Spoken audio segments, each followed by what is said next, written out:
నగరంలో వీధులలో ఎలాంటి ఆశ్రయం లేని నిరాశ్రయులను చేరదీసి మెప్మా కింద ఉన్న ఆశ్రమంలో చేర్పించేందుకు MEPMA project director Venu Madhavareddy special drive నిర్వహించారు.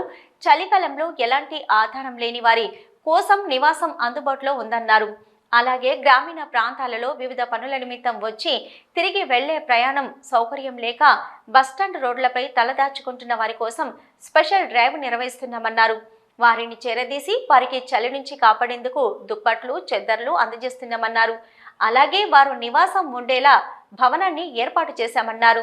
దూర ప్రాంతాల నుంచి వచ్చిన వారికి తలదాచుకునేందుకు నివాసాన్ని ఏర్పాటు చేశామని, అందులో వారికి ఉచిత భోజన సౌకర్యం కల్పిస్తున్నట్లు చెప్పారు.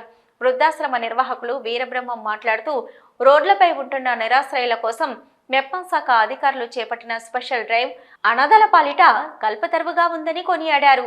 ఈ సౌకర్యాన్ని సుదూర ప్రాంతాల నుంచి వచ్చి తిరిగి పోలేని వారు ఈ ఆశ్రమంలో తలదాచుకోవచ్చన్నారు.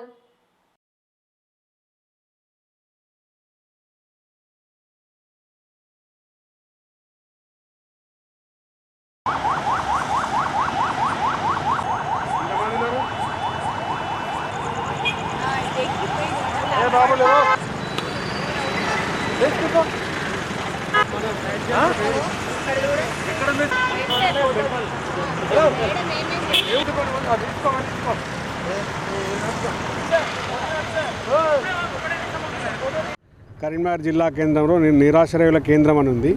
సో ఇది NULM కింద, అంటే నేషనల్ అర్బన్ లైవ్లీహుడ్ మిషన్ కింద ఇది ప్రభుత్వం ద్వారా మనకు నిధులు కేటాయించడం జరుగుతుంది.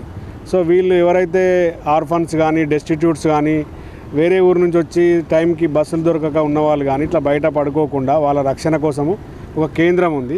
అందులో వాళ్ళు నైట్ షెల్టర్ తీసుకొని మళ్ళీ మార్నింగ్ అంతా వాళ్ళు రెడీ అయ్యి వాళ్ళ పని కేంద్రానికి కానీ ఇంకా ఇతర ప్రాంతాలు వాళ్ళకి ఎక్కడ వెళ్ళాలనుకుంటే అక్కడికి వెళ్ళిపోవచ్చు. సో దానిలో భాగంగానే ఇప్పుడు ప్రతి చలికాలం కూడా స్పెషల్ డ్రైవ్ చేపట్టడం జరుగుతుంది. అందులో భాగంగా ఇప్పుడు ఈరోజు కరీంనగర్లో ఈ డ్రైవ్ చేస్తున్నాము. దాదాపు ఇప్పటికీ 7-8 మంది మనం ఇక్కడ బస్ స్టాండ్లో కానివ్వండి, తర్వాత వెంకటేశ్వర టెంపుల్ దగ్గర కానివ్వండి మనము తీసుకొని కేంద్రానికి తీసుకెళ్తున్నాము. అదేవిధంగా ఇప్పటికీ ఆల్రెడీ కేంద్రంలో 28 మంది ఉన్నారు. సో దాదాపు 40 నుంచి 50 మంది వరకు ప్రతి రాత్రి నైట్ కూడా వాళ్ళకి ఆశ్రయం కల్పించడానికి ఇక్కడ అవకాశం ఉంది. వాళ్ళకు ఉచితంగా భోజన వసతి కూడా కల్పించడం జరుగుతుంది. మరి స్పెషల్ డ్రైవ్లో అందరూ కూడా మా మెప్మా సిబ్బంది, అదేవిధంగా పోలీసు సిబ్బంది కూడా రాత్రి 11 గంటల నుంచి 12-1 గంట వరకు మేము ఇది కరీంనగర్లో వివిధ కూడళ్లలో మేము స్పెషల్ డ్రైవ్ చేపడుతున్నాము. కరీంనగర్ పట్టణ మున్సిపల్ కమిషనర్ గారి ఆదేశాల మేరకు రాత్రిపూట ఈ రోడ్ల మీద పడుకునేటువంటి వ్యక్తులు ఉంటారు కదా, వాళ్ళందరినీ తీసుకెళ్లి పట్టణ నిరాశ్రయుల కేంద్రంలో వాళ్ళందరికీ ఉచిత వసతి భోజనం కల్పిస్తూ ఉన్నాం గత కొద్ది కాలం నుంచి వెళ్ళి. ఇలా మెప్మా PD సార్ గారి ఆధ్వర్యంలో ఈరోజు ఈ స్పెషల్ డ్రైవ్ నిర్మించడం జరిగింది. చాలామందిని కూడా 8-10 మందిని ఇక్కడ పడుకున్నటువంటి వాళ్ళని తీసుకెళ్లడం జరుగుతున్నది. ఇక ముందు ఎవరైనా ఉంటే కనుక మీరు ఈ రోడ్ల మీద పడుకునే దుస్థితి లేకుండా గవర్నమెంట్ చక్కటి వసతి కల్పించింది. దాన్ని మీరు VP ఫౌండేషన్ ద్వారా నడుస్తున్నది. అది మీరు సద్వినియోగపరచుకుంటారని చెప్పి ఈ సందర్భంగా మీకు తెలియజేస్తున్నాను.